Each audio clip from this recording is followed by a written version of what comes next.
টাউনে নাবালিকাকে ধর্ষণ খুন কাণ্ডে আমৃত্যু কারাবাসের নির্দেশ বারাসাতের বিশেষ পক্সো আদালতের। 6 ফেব্রুয়ারি নিউ টাউনে 13 বছরের কিশোরীকে ধর্ষণ খুনের অভিযোগ ওঠে এবং সোমবারই দোষী সাব্যস্ত হয় টোটো চালক সৌমিত্র রায়। কথা বলবো এই নিয়ে সমীরণ পাল আমাদের সঙ্গে রয়েছেন টেলিফোন লাইনে।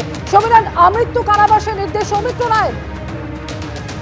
একেবারেই আজকে বারাসাতের বিশেষ পক্সো আদালত সেই সাজা শোনালো এবং সৌমিত্র রায় অভিযুক্তকে আমৃত্যু কারাদণ্ডের নির্দেশ দেওয়া হয়েছে এবং তার পাশাপাশি মোট 1.5 লক্ষ টাকা জরিমানা করা হয়েছে।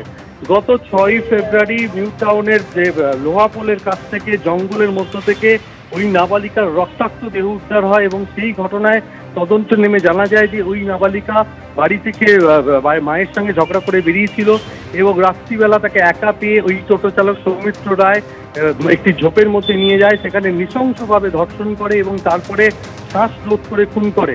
সকালে তার দেহ উদ্ধার হয়। তার আগে তার পরিবারের পক্ষ থেকে নিউ টাউন থানায় একটি নিখোঁজ ডায়েরি করা হয়েছিল। এর পরবর্তীকালে উদ্ধার হওয়া দেহ শনাক্ত করে তার পরিবার। ঠিক তার পরের দিন 9 তারিখে ওই টোটো চালক সৌমিত্র রায়কে গ্রেফতার করে নিউ টাউন থানার পুলিশ।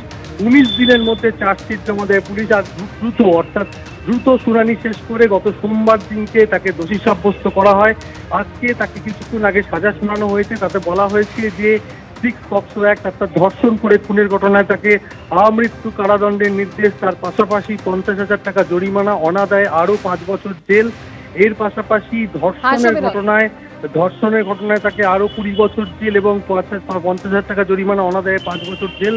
এবং যে খুনের ঘটনায় তাকে আমৃত্যু কারাদণ্ড এবং 50,000 টাকা জরিমানা এবং অনাদায়ে 5,000 আরো জেল নির্দেশ দিয়েছে বিচারক। এবং এই ঘটনায় খুব দ্রুত বিচার প্রক্রিয়া শেষ করা হয়েছে এবং যেটা জানা যাচ্ছে যে 17টি সিসিটিভি ক্যামেরার ফুটেজ অর্থাৎ গোটা ঘটনার পুনর্নির্মাণ করেন তদন্তকারীরা। 39 জনের সাক্ষ্য গ্রহণ করা হয়। ধন্যবাদ। বিবাহ বহির্ভূত সম্পর্কের জের স্বামীকে খুন স্ত্রীর। বাগুইআটির জগৎপুরে স্বামীকে খুনের অভিযোগ স্ত্রীর বিরুদ্ধে। পলাতক স্ত্রী। অভিযুক্ত স্ত্রীর খোঁজ চালাচ্ছে বাগুইআটি থানার পুলিশ।